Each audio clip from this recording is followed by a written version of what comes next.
Hello and welcome to Hybrid, powered by chinkseyMEDIA. Tom has graced us with his presence once more. What about your illustrious presence as which you sprinkle across the Arsenal? A battle of presences. Yes, indeed. Good evening, Chinksey. Good evening, Jason. Right. Always great to be on your channel. Thank you, appreciate it. Because this channel, Hybrid, powered by Chinksey, offers people the chance to express their opinions in an open, candid manner. And if you are critical of Arteta and this club, you're not sort of misrepresented as being negative. We love this club, but I'm afraid I have no affection for the owners of this club or Arteta. Now, today, it was an over-the-line performance. It was disciplined, it was measured, but aesthetically not particularly pleasing on the eye. Ironic that Eze should get the winner, but I think I expect more. Tom, did you listened to my podcast, didn't you? Yes, and it's excellent. Did you remember what I said regarding Eberechi Eze? And separately regarding Gabriel? Oh God, my memory's like the moon full of holes and craters. Can you remind me? I actually said in the podcast that I fancied him to score or get an assist, if not both. And also I actually said that I believed what Arteta said about Gabriel was mind games and that I thought he'll still play. Yeah, you know, you're a very astute observer of the game, like Kivsey and Yardman. And yourself? Oh no! I'm in the shadows. But I think you're excellent. You're excellent at not just in terms of your the way you talk about and describe football, but the way that you get other people, you elicit other people's ideas, and it's incredibly hard to ask the right questions and develop a conversation and a discourse with people. But the beauty of this channel is it's not about black and white. And when I was a kid, I used to think the world was about opposites, between light and dark, left and right, male and female, up and down. Well, that's why the channel's called Hybrid. Like it's about nuances. Myriad. Exactly. It's about nuances. It's about degrees. It's about subtlety. And that's true of so many of us. I mean, I love the Arsenal, but I also love Leyton, Orient, and I've got a deep affection for West Ham. I knew that was coming. Yeah. Sorry, I can read your mind, see? Sorry. Telepathy. Yeah. But I mean, Andy Cole, Dwight York. What's going on at West Ham? It's just awful, isn't it? I mean, Sullivan and Brady have got to go. Yeah. And I mean, there's a classic comment from Big Dave at the Leeds game. He was when Nicky Hawkins asked him about the shit he'd seen. He said, a different toilet pan. same unflushable turds. I've never heard. Wonderful. I mean, Big Dave is brilliant, isn't he? But anyway. Oh, delicious. Anyone eating their dinner. Sorry about that. It's going to be cut out, is it? Anyway, but I mean, yeah. Look at West Ham. It's terrible. So in comparison with West Ham, which is it's shambolic. It's the worst West Ham team I've ever seen. You think there's been a few though, Tom? Over the years, I think. Maybe West Ham go down maybe about every 7-8 years or so. I've seen them go down 3 or 4 times. Era wasn't pretty, was it? And then Kirbysley and so on and so forth. Not great. So I do take on board your points completely. But I mean, we are top of the table at the moment. Yes. But let's not gloat about this. And I do think people are being premature. We've got a long season in front of us. And I'm incredulous about these people that are sort of like gloating and cheering already. Who do you think we should be wary of in terms of our title challengers? Man City, they're going to win the title. Sorry. Oh, they've got the best goalkeeper in the world, one of the world's top 3 strikers. No, the best. He's the best. Harry Kane and Mbappe, they're the top 3. Okay, this Man City team isn't the team with David Silva, De Bruyne, Bernardo Silva, Yaya Toure, Sergio Aguero. It's still a team that's, with Pep, the team is going to get better. Now, Arteta, look, Arteta is a good manager, but he's not an elite manager. And I think it's a problem in his, in terms of squad rotation. All right, we've got Brighton on Wednesday. Well, I mean, so on the subject of squads, well, that's what I was going to ask you. So it's almost like a battle of wits. Like, do you rotate and give the players on the periphery a chance, but then risk going out, or do you just put out a side that is gonna more than likely beat Brighton? What do you do? No, it's a very good. It's another excellent question that you're asking. Yes, there's an issue about momentum, consistency. Yeah. So you put out your strongest team. But having said that, if Ethan Nwaneri doesn't get these opportunities, he's never going to really develop as a footballer, and he needs that game time.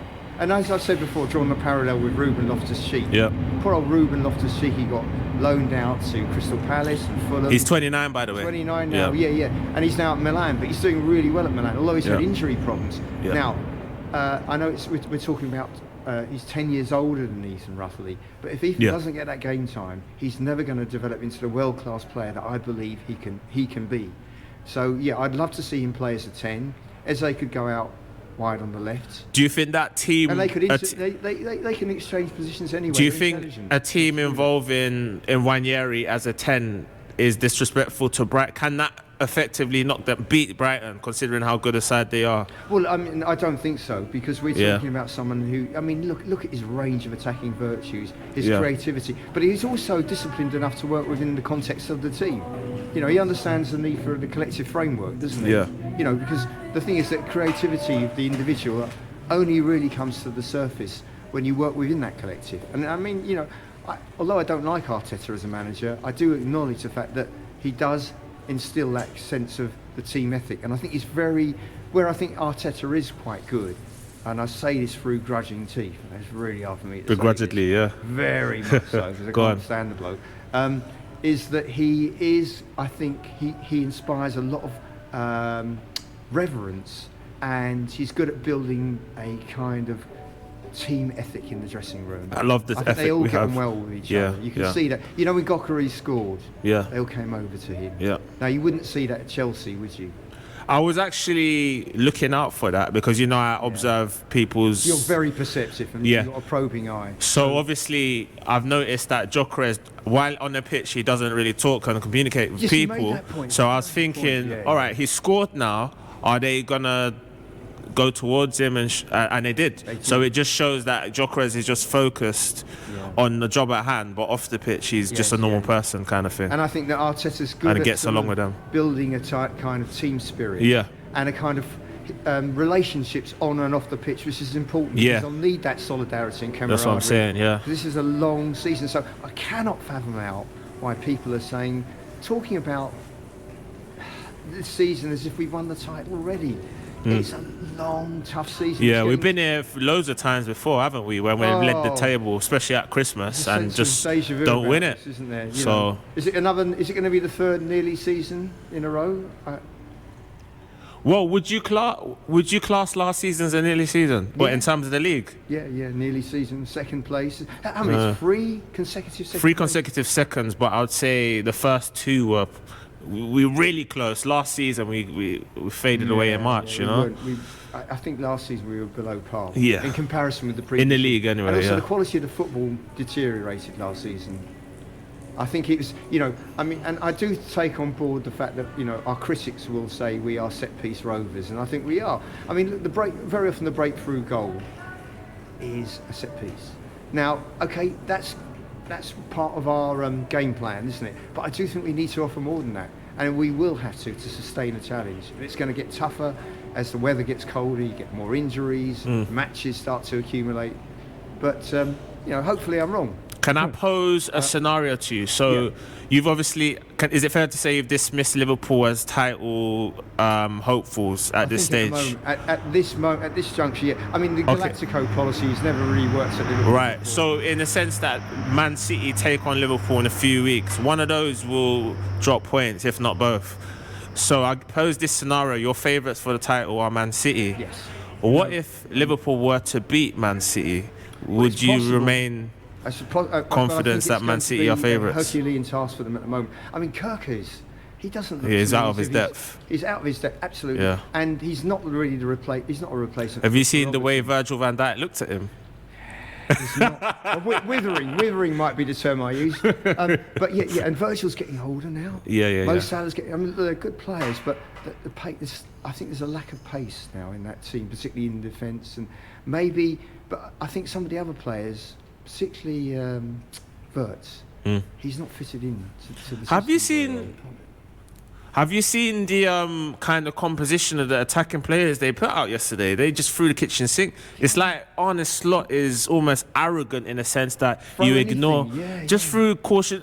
And if it was me, I would have just I would have put 2 speedy wingers on for Brentford and just said, right, as soon as we nick the ball, boot the ball over to the wingers and run with it. Stretch them, because they had Florian Wirtz in midfield. They had like five strikers, Liverpool. No one in the middle. There was a huge gap. There's a gaping hole in the middle. It was like a donut. Yeah. You know what I mean? It was. No, I agree with you. You're absurd tactics. Yeah, you're very perceptive in your analysis. Appreciate that. I think that I don't think that we will. I just experience has told me that we're not going to make it. But I hope I'm wrong, and there's going to be a lot of people who watch this channel tonight who are going to be pillaring me, and I understand that. I don't listen. Yeah, but this is your point of view. You say what you believe. Look, I do love this club. Yeah. And I think we've been misrepresented as being negative and down on Arteta. But I don't like Arteta's methods. I mean, it is very, very, and I use the euphemism pragmatic, very defensive, very cautious. And I think this particular his managerial his tactics, which I find sterile and unimaginative, although effective and functional, are a kind of polished version of David Moyes, because he was a defensive central midfielder at Everton, wasn't he?